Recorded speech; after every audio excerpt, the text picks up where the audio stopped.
Ok, pues nuevamente agradecer, hermano Jesús, por la invitación, agradecer a Dios por ese privilegio, esta bendición de poder compartir la palabra en esta noche. Y bueno, voy directo a la escritura. Quiero ir a la primera carta a los Corintios, en el capítulo 13, versículo 1. Voy a leer algunos versículos del capítulo 13. Y bueno, me encanta el título que tiene. Lo voy a leer en la Nueva Traducción Viviente, pero en cualquiera de las versiones, en la Reina Valera, el título que dice ahí o habla ahí dice la preeminencia del amor. Acá en la Nueva Traducción Viviente, el título del capítulo 13 de primera carta a los Corintios dice la mayor es el amor. Y bueno, dice versículo 1, si yo pudiera hablar todos los idiomas del mundo y de los ángeles, pero no amara a los demás, yo solo sería un metal ruidoso o un címbalo que resuena. Si tuviera el don de profecía y entendiera todos los planes secretos de Dios y contara con todo el conocimiento, y si tuviera una fe que me hiciera capaz de mover montañas, pero no amara a otros, yo no sería nada. Si diera todo lo que tengo a los pobres y hasta sacrificara mi cuerpo, podría jactarme de eso, pero si no amara a los demás, no habría logrado nada.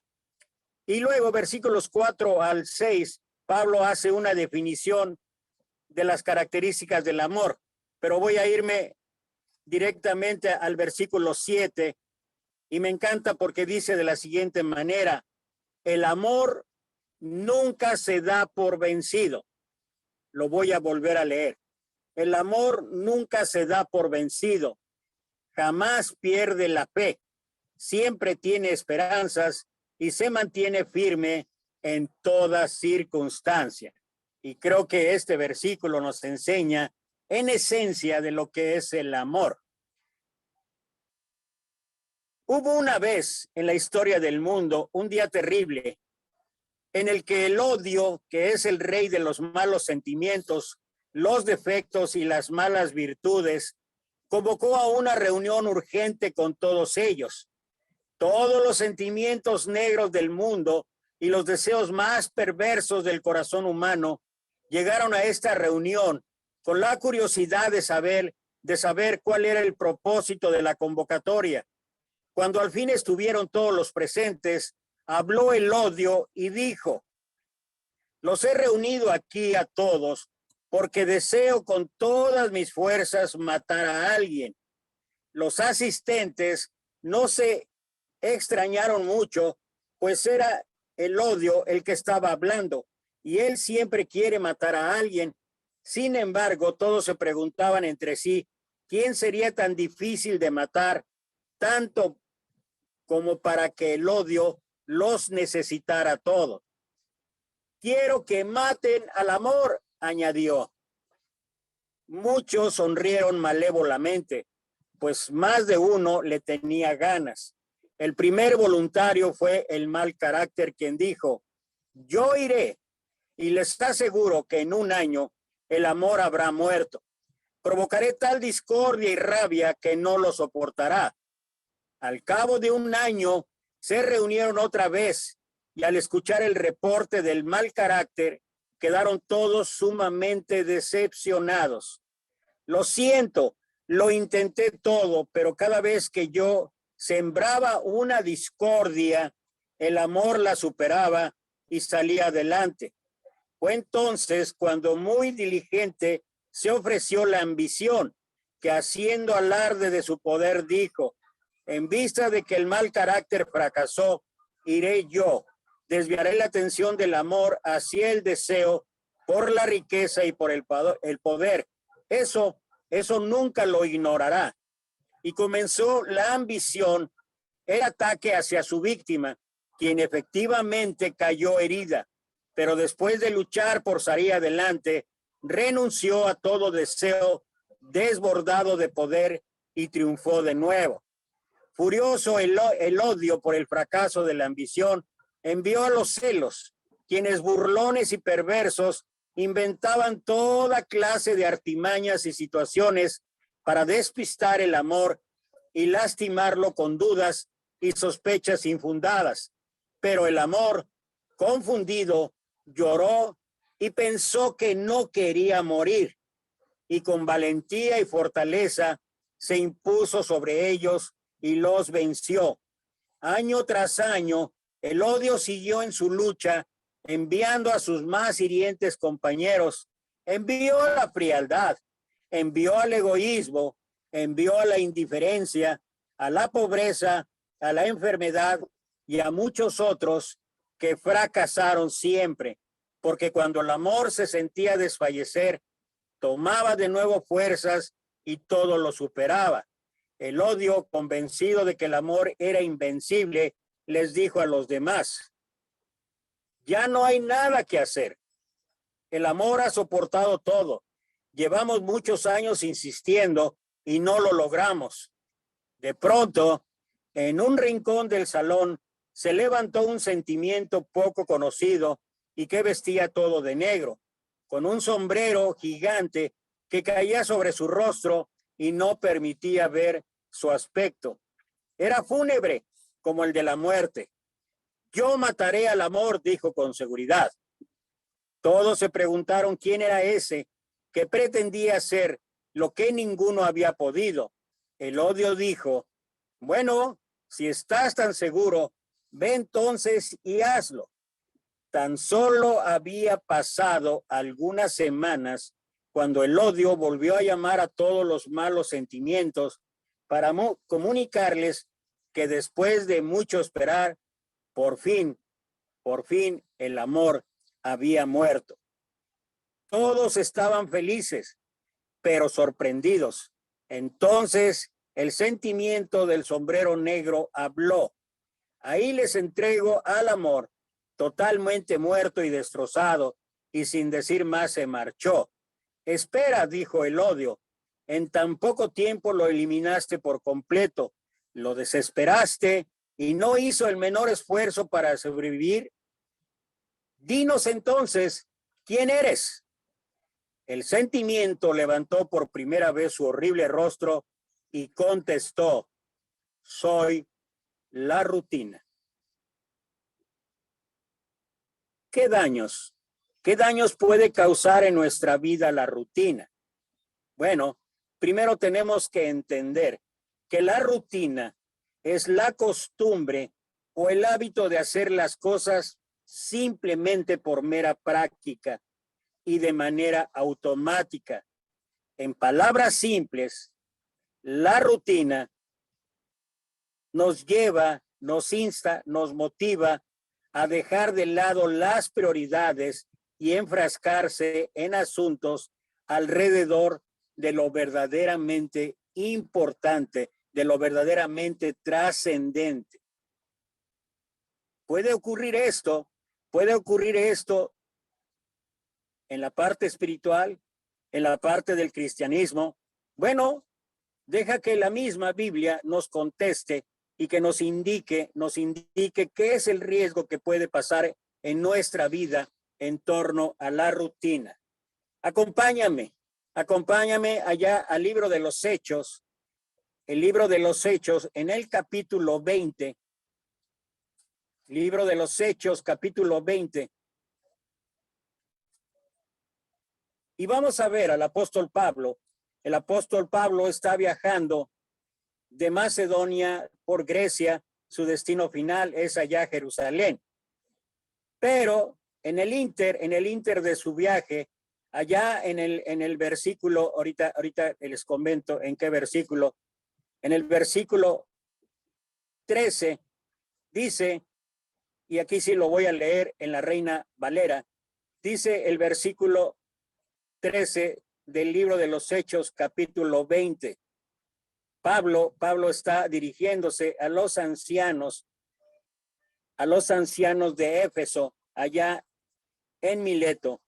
Nosotros, adelantándonos a embarcarnos, navegamos a Asón para recoger allá a Pablo, ya que así lo había determinado, queriendo él ir por tierra. Cuando se reunió con nosotros en Asón, tomándolo a bordo, vinimos a Mitilene. Navegando de ahí al día siguiente, llegamos delante de Quío y al otro día tomamos puerto en Samos. Y habiendo hecho escala en Trogilio, al día siguiente llegamos a Mileto, porque Pablo se había propuesto pasar de largo a Éfeso para no detenerse en Asia, pues se apresuraba de estar el día de Pentecostés, si le fuese posible, en Jerusalén. Pero él sabía que también había una prioridad. Él sabía que era necesario que él pudiese hablar, por lo menos con los ancianos de Éfeso. Y en el versículo 17 dice, enviando pues desde Mileto a Éfeso, hizo llamar a los ancianos de la iglesia. Cuando vinieron a él les dijo, vosotros sabéis cómo me he comportado entre vosotros todo el tiempo, desde el primer día que entré en Asia, sirviendo al Señor con toda humildad y con muchas lágrimas y pruebas que me han venido por la acechanza de los judíos.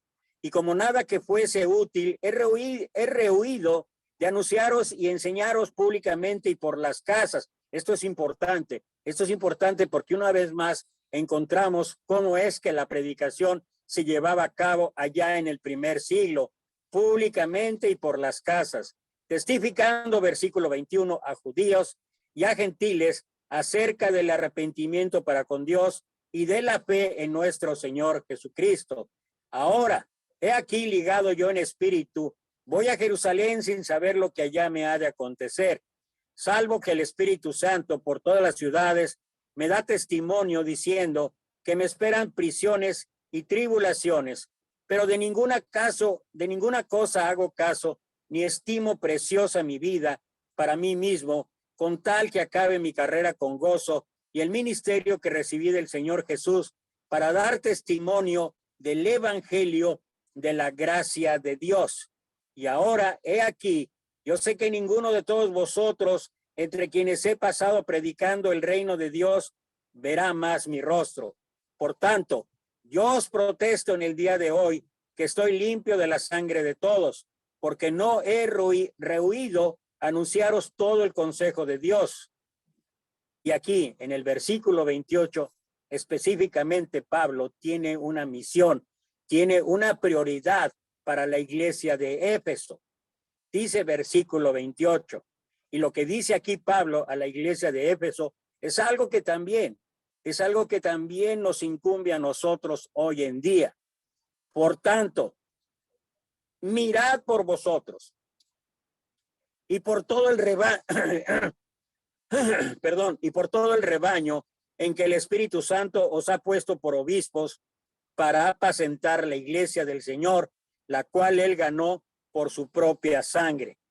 Porque yo sé, mira lo que está hablando Pablo, porque yo sé que después de mi partida entrarán en medio de vosotros lobos rapaces que no perdonarán al rebaño, y de vosotros mismos se levantarán hombres que hablen cosas perversas para arrastrar tras sí a los discípulos. Por tanto, lo que les ha dicho antes, lo que les ha indicado antes, entonces, ¿qué tenía que hacer la iglesia en Éfeso? Dice, por tanto, velad, acordándoos que por 3 años de noche y de día no he cesado de amonestar con lágrimas y a cada uno. Y ahora, hermanos, os encomiendo a Dios y a la palabra de su gracia que tiene poder para sobreedificaros y daros herencia con todos los santificados. Y termina su discurso dándoles algunas instrucciones más e incluso finalmente abrazando y llorando con ellos. La advertencia del apóstol Pablo era clara. Una de las cosas que más había de cumplir, de llevar a cabo la iglesia de Éfeso y particularmente los ancianos o los líderes de la congregación es lo que podemos llamar hoy en día la sana doctrina. Cuidar la sana doctrina. ¿Y todo por qué? Porque Pablo decía que a su partida entrarían ovejas o entrarían lobos más bien vestidos de oveja que intentarían destruir, que intentarían dividir, que intentarían acabar con lo que él había trabajado tan arduamente para honra y gloria de Dios. y es muy enfático en decir que después de su partida entrarían lobos rapaces que no perdonarían al rebaño. Y particularmente, mira la advertencia para la iglesia de Éfeso en aquel día y la advertencia para nosotros hoy también. Y de vosotros mismos, o sea, dentro de la propia iglesia, dentro de la propia congregación, se iban a levantar hombres. Y aquí pudiera Pablo estar utilizando el término genérico al referirse a hombres, porque pueden ser varones y pueden ser mujeres. Dice que su actitud, ¿cómo sería? Que hablarían cosas perversas para arrastrar tras sí a los discípulos. Y sabes que no solamente hoy en día, desde el mismo primer siglo, en las diversas congregaciones, en las diversas iglesias del Señor, ¿qué fue lo que más ha existido y sigue existiendo? Divisiones, contiendas, pleitos. Y es lamentable que la advertencia que hizo Pablo allá a Éfeso, la advertencia que nos hace la palabra de Dios hoy en día, pareciera ser que lo echamos en saco roto y que no consideramos qué tan importante es guardar el mandato de Dios, guardar la sana doctrina. Pero ¿sabes qué? Y esto es lo triste y lo lamentable, que hasta la misma sana doctrina hemos distorsionado en aras, en muchas ocasiones, de quedar bien con los hombres. En aras, muchas de las ocasiones, en conservar tradiciones que fueron fundadas en mandatos de hombres, y que la esencia de lo que deberíamos estar cuidando y que la esencia de lo que deberíamos estar haciendo en cuanto a las prioridades que cada uno tiene, lo hemos dejado de lado. ¿Y por qué estoy diciendo todo esto? Porque mira precisamente lo que pasó con la iglesia de Éfeso. ¿Recuerdas que al inicio, en una historia ficticia, porque es una historia ficticia, en cuanto al amor, ¿quién fue el único capaz de acabar con el amor? Bueno, según esta historia ficticia, vuelvo a insistir, fue la rutina, fue la manera mecánica en que a veces caemos en nuestros hábitos diarios. Mira, ve hasta el libro, hasta el último libro de la Biblia, allá en Apocalipsis. Acompáñame hasta el libro de Apocalipsis y mira lo que el Señor Jesucristo encuentra en aquella iglesia que fue advertida por Pablo, en aquella iglesia que olvidó en una u otra manera o distorsionó lo que Pablo les había encargado. Apocalipsis capítulo 2. Voy a leer solamente una porción del versículo 1 para brincarme, solamente para hacer referencia a quién está escribiendo el ángel.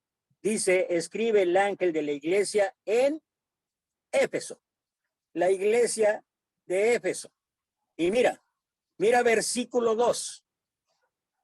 El Señor habla a través del apóstol Juan y dice, yo conozco tus obras y tu arduo trabajo y paciencia, y que no puedes soportar a los malos, y has probado a los que se dicen ser apóstoles y no lo son, y los has hallado mentirosos, y has sufrido y has tenido paciencia, y has trabajado arduamente por amor de mi nombre, y no has desmayado.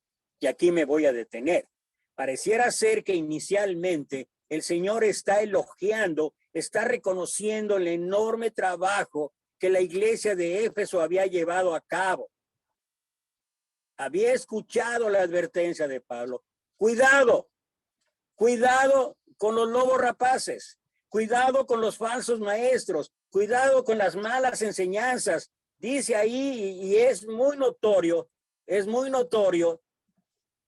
cómo el Señor reconoce una iglesia que hasta este momento pudiéramos decir que es una iglesia modelo.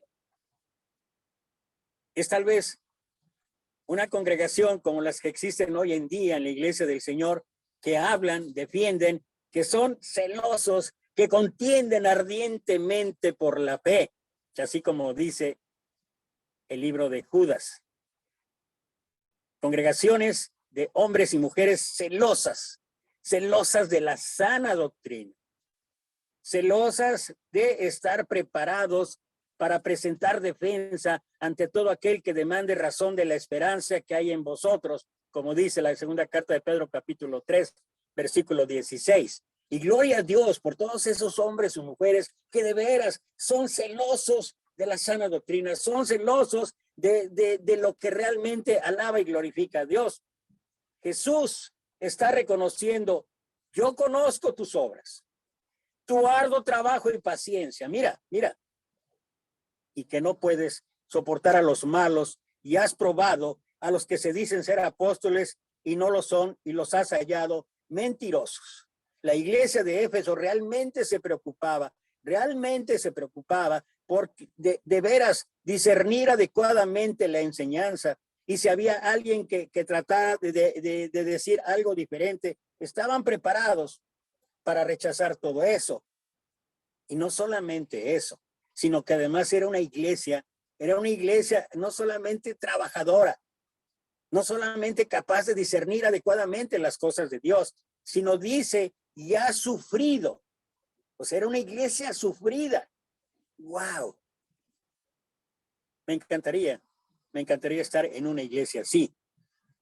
Y luego has tenido paciencia y has trabajado arduamente por amor de mi nombre. He escuchado recientemente algunos comentarios en que nuestro Señor Jesucristo le tocó la iglesia más floja, o iglesia que no trabaja, iglesia que no hace nada. La iglesia de Éfeso no era así. La iglesia dice, sufrió, tuvo paciencia y había trabajado arduamente. Trabajar arduamente es trabajar día a día. Trabajar arduamente es de veras consagrarse a las cosas de Dios. Es de veras estar ahí preparados, estar listos, no solamente lo que en la mayor parte de las congregaciones de la Iglesia de Cristo nos hemos vuelto, iglesias domingueras, iglesias de unas horas al domingo. No, la iglesia de Éfeso era una iglesia que trabajaba todos los días seguramente.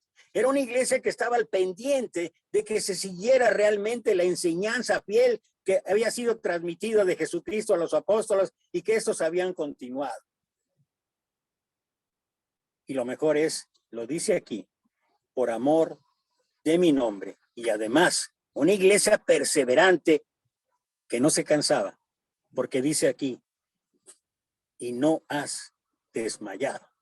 Y como dije antes, muchos de nosotros tal vez nos encantaría estar en una iglesia así, una iglesia que trabaje, una iglesia que se mueva, una iglesia que estuviera activa, una iglesia que verdaderamente, de verdad, fuera un ejemplo vivo de lo que Pablo escribió allá en Romanos capítulo 12, versículo 1. Os ruego por las misericordias de Dios que presentéis vuestros cuerpos en sacrificio vivo, santo, agradable a Dios, que es vuestro culto racional.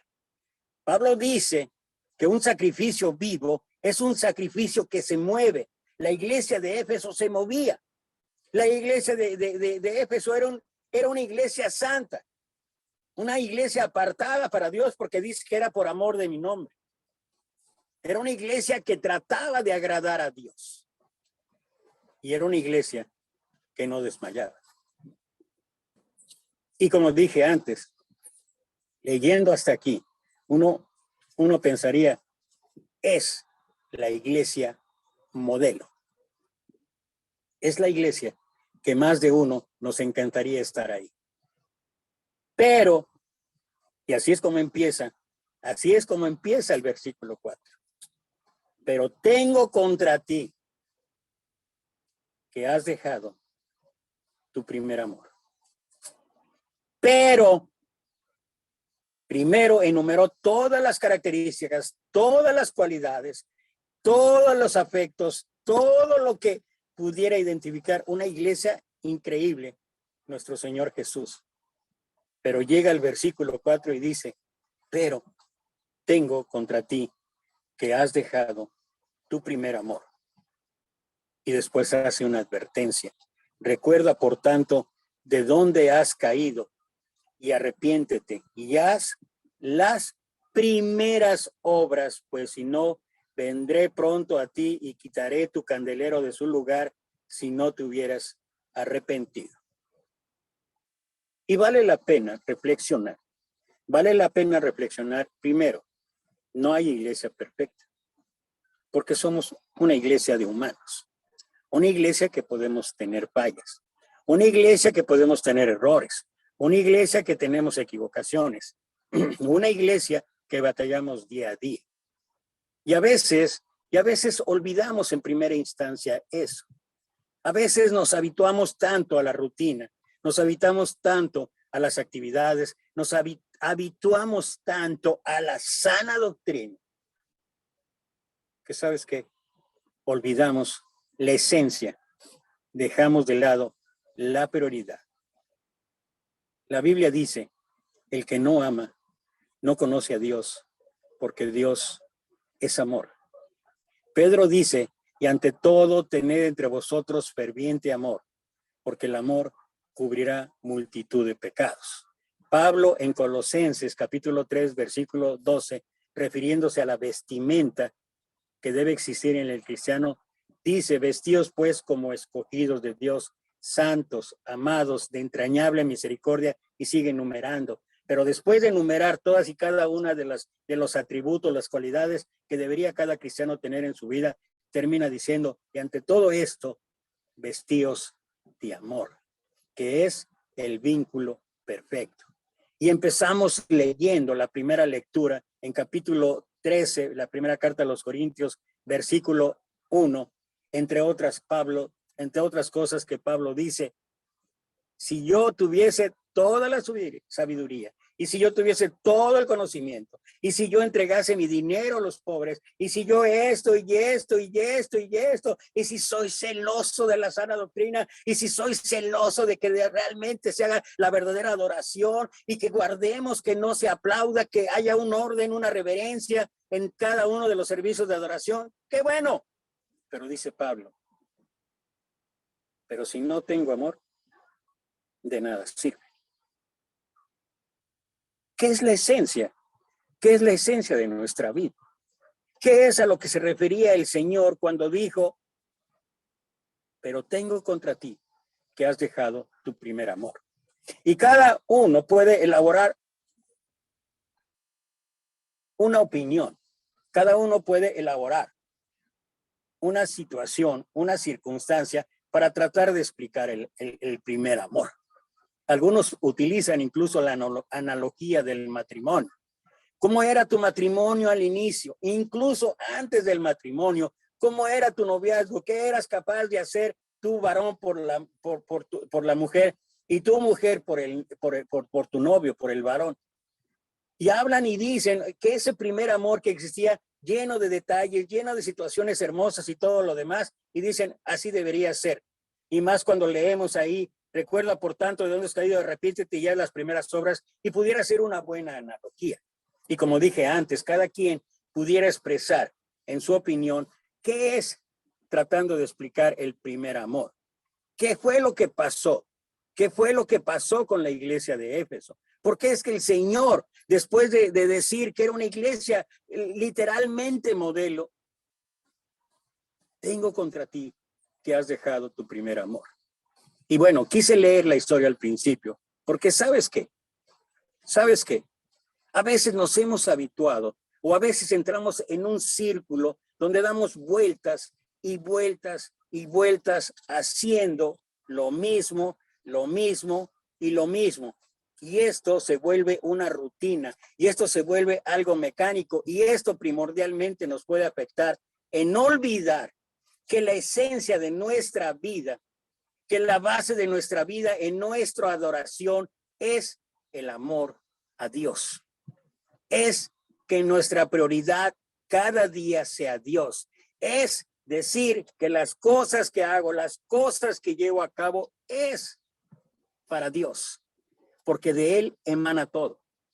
Y cuando yo puedo entender que de verdad estoy en Cristo, que estoy unido como la vid con los pámpanos, que estoy unido a Cristo, que el amor prevalece en mí, entonces, ¿sabes qué?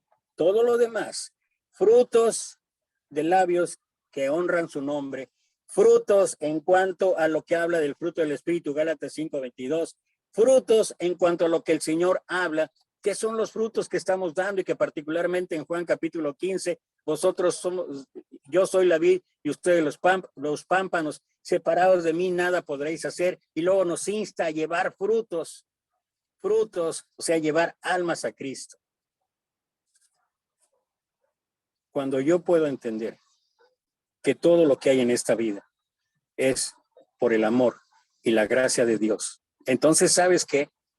Esto que es una prioridad da origen a todo lo demás. Cuando yo me enfoco en una rutina simplemente porque tengo que estudiar, simplemente porque tengo que reunirme, simplemente porque tengo que llegar, simplemente, gloria a Dios que lo hagamos.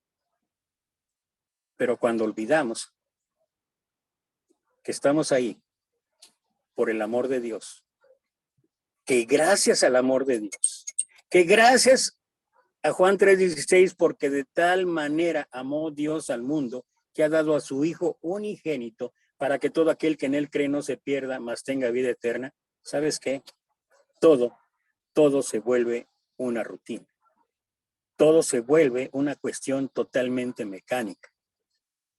Pero cuando yo puedo ponerle esencia en mi vida a Dios, cuando yo puedo estar realmente agradeciendo cada vez más que Dios es lo primero, que Dios es el que ocupa el lugar.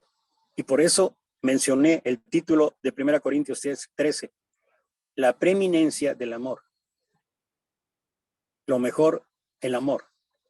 Porque realmente, ¿qué es la base de todo? Es el amor. Porque dice la Biblia que Dios es el amor. Y hay ocasiones en que literalmente pareciera ser que es más importante mi sabiduría, mi conocimiento y aquellos que predicamos mi elocuencia, mis conocimientos de teología, de apologética, de hermenéutica y muchas cosas más. Y se nos olvida que estamos ahí, no porque seamos competentes por nosotros mismos, sino que nuestra competencia, ¿de quién viene? Nuestra competencia viene de Dios. Y cuando olvidamos que todas y cada una de las cosas que hacemos en esta vida es por la gracia, es por el amor de Dios, entonces, ¿sabes qué? Por eso abunda la soberbia, por eso abunda la altivez, por eso crece el orgullo, por eso florece el egoísmo, porque se nos olvida que, como dice Pablo, soy lo que soy por la gracia de Dios. Y cuando yo puedo empezar a caminar en la gracia de Dios, entonces conocimiento, bienvenido. Sabiduría, bienvenida. Y todas y cada una de los atributos, de las características que podemos llevar a cabo en nuestras vidas, bienvenidas. Pero si el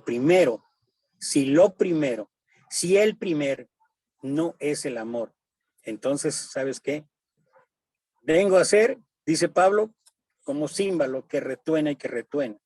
Y a veces eso es lo que pasa literalmente. Somos estruendosos, somos escandalosos, somos fáciles para opinar, somos fáciles para juzgar, somos fáciles para presumir, somos fáciles para reclamar. Y se nos olvida que la esencia de todo, ¿quién es? La esencia de todo es Dios. Y Dios es amor. ¿Morirá el amor? ¿Puede morir el amor? Por supuesto que no. Por eso esa historia es solamente eso, una historia ficticia que nos puede enseñar, que nos puede ayudar a entender que lo que pasó con la iglesia de Éfeso nos puede pasar a nosotros. Somos de verdad, somos tan enfáticos, somos tan celosos, decimos, de la fe. Somos tan celosos, tan cuidadosos de guardar la sana doctrina, de desenmascarar a esos falsos maestros, sobre todo los que vengan de Puebla, de Oaxaca. Somos celosos de eso. Ajá. ¿Y si no tengo amor? De nada sirve. Y si aprendiese todos los idiomas y no tengo amor, de nada sirve. Y si puedo ser todo lo generoso y no tengo amor, de nada me sirve. Y si la preeminencia en mi vida no es el amor que Dios nos ha mostrado, de nada sirve. ¿Te acuerdas la lección que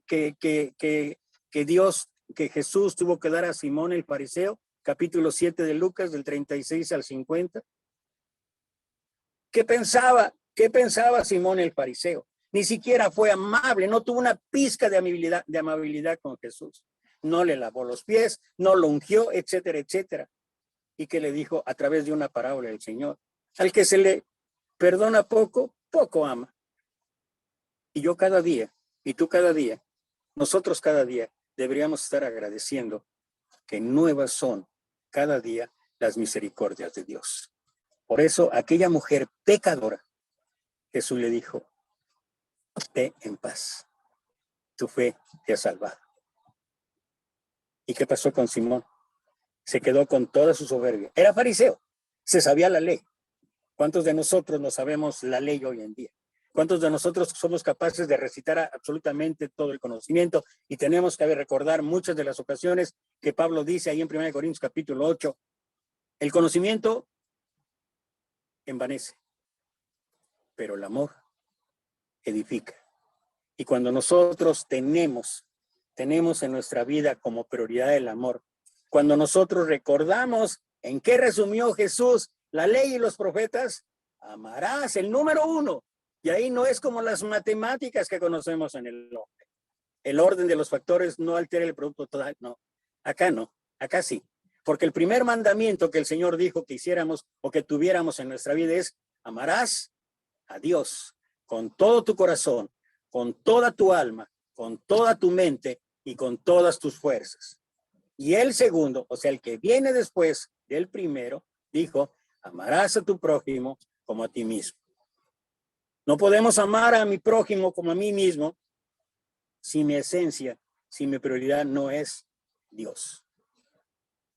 Cuando actuamos conforme a esto, cuando nuestra prioridad es Dios, entonces verdaderamente mi vida puede cambiar. Un mandamiento nuevo os doy, dijo el Señor, que os améis unos a otros como yo os he amado. ¿Qué era lo nuevo del mandamiento? Capaz de entregar la vida. Eso fue lo que Jesús hizo por nosotros. ¿Y sabes por qué lo hizo? ¿En obediencia a su Padre? Sí. Pero lo hizo por amor. A ti, a mí, a nosotros. Y por eso el siguiente versículo 35 del capítulo 13 dice: en esto conocerán que sois mis discípulos, si tuvieran amor los unos por los otros. Érase una vez una isla paradisíaca en la que vivían todos los sentimientos y valores del hombre: el buen humor, la tristeza, la sabiduría, el orgullo, el amor. Un día los meteorólogos anunciaron la llegada de un tifón destructor que inundaría la isla. Entonces, todos se apresuraron a embarcarse o huir, todos menos el amor, que permaneció ahí hasta el último momento. Cuando el agua había llegado al punto más elevado de la isla, el amor pidió auxilio. La riqueza pasó en un barco lujosísimo y el amor le dijo: riqueza, ¿me puedes llevar contigo? Oh, lo siento, no hay sitio para nadie porque todo está lleno de oro y plata, le respondió. Entonces el amor se dirigió al orgullo que surcaba a toda vela el mar. Orgullo, ¿tienes un hueco para mí en tu nave? A la que éste, casi sin mirarle, contestó: aquí no hay lugar para ti, todo es perfecto, arruinarías mi reputación. Así fue preguntando a todos los que pasaban cerca hasta que un viejo le dijo: ven amor, te llevo conmigo. Cuando llegó a tierra firme, quiso agradecerle la ayuda, pero ya se había marchado. Al preguntarle a la sabiduría quién era aquel anciano generoso, éste le dijo: era el tiempo, el único que es capaz de comprender cuán importante es el amor en la vida. Padre, bendito Dios, alabado y glorificado sea tu nombre, te exaltamos, te bendecimos, te glorificamos, te damos la honra y la gloria que solamente tú mereces. Y Padre, en esta noche, en esta hora, pedimos perdón, Padre. Pedimos perdón por no estar haciendo las cosas que te alaban, te glorifican. Pedimos perdón por no comprender que la esencia en nuestra vida, la prioridad en nuestra vida es el primer amor. El amor de hacer las cosas para honrarte y glorificarte. De hacer las cosas sin caer en la rutina, sin caer en lo mecánico. Que nos podamos dar cuenta que cuando estamos vestidos de amor, de tu amor, cuando nos llenamos de tu amor, Señor, somos capaces, Señor, de tener prudencia, somos capaces de tener honestidad, somos capaces de tener bondad, somos capaces de tener benignidad, somos capaces de tener sabiduría, somos capaces de tener conocimiento. Pero lo primero es el amor. Permite, Padre, que nos llenemos de ese amor que tú nos has regalado, de ese amor traducido en misericordia, esa misericordia que es nueva cada día y que gracias a ello podemos caminar, podemos hacer las cosas que realmente te glorifiquen, Señor. Padre, bendice a cada uno de los que en esta noche han estado conectados. Bendice a cada uno de los que aquí estamos reunidos en torno a mí. Señor, bendice este momento. Y sobre todo, Señor, bendice nuestras vidas. Y que pongamos en orden nuestras prioridades. Porque nuestra prioridad en cualquier aspecto, en cualquier situación, en cualquier circunstancia de nuestra vida, eres tú, Señor. Así que si coméis o bebéis o hacéis otra cosa, hacedlo todo para la gloria de Dios. Y cuando esto lo llevamos a cabo, cada momento, cada circunstancia, cada lugar, cada día, Señor, podemos realmente ser luz de este mundo. Podemos realmente ser sal de este mundo. ¿Por qué? Porque reflejamos el amor que tú has derramado en cada uno de nosotros. Alabado y glorificado sea, Señor.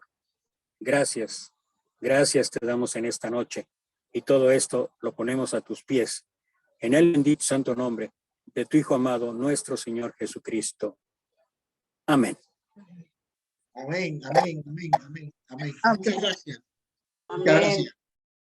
Amén. Ustedes pueden hablar, ya todo el mundo puede. Muchas gracias, mi hermanito. Muchas gracias por la clase que me acaba de dar. Yo siempre estaba pensando para ver si lo puedo contratar a usted para que sea mi para que sea mi maestro personal. Es por la gracia de Dios, hermano, es por la gracia de Dios. Pero estuvo muy bien la explicación esa. Bueno, pueden abrir los micrófonos a ver qué tiene que decir Marina, iPhone, Marina, ¿qué tiene que decir? Oh, gracias. Muchas gracias, hermano Héctor. Como siempre, usted muy edificante. Muchas gracias. Lo amo en el amor de Cristo, valga la redundancia, según el tema que estaba explicando. Sí, quiero decir que el amor que habla Corintios 13 es sobre el amor ágape, sobre el amor divino, un amor que no es con emoción, que no es por me hiciste esto bien, no. Dios nos ama incondicionalmente, no importa cómo nos comportemos. Por eso, como dijo el hermano, envió a su hijo, por pecadores como nosotros, que no valíamos nada. Como quiera lo dio porque nos ama con un amor incondicional. Entonces, ese es el amor que debemos tener entre nosotros. Eso es lo que nosotros debemos procurar también. Que no sea un amor por emoción, ni porque esta persona es buena conmigo, la voy a amar igual. No, a todos por igual. Porque así fue que Dios quiso que nos amáramos. Entonces, el amor hay que incentivarnos los unos a otros, a amarnos más, pedirle a Dios que nos dé ese amor divino, porque el amor es una decisión. Yo decido amar a mi hermano, aunque no me guste lo que haga, aunque a veces no se porte tan bien conmigo, pero como Dios me amó, entonces yo también tengo que hacer lo mismo. Y sí, hay que incentivarnos al amor. Sí, muchas gracias, hermano Héctor. Ramírez, ya se me sé su apellido. Gracias. Gloria a Dios.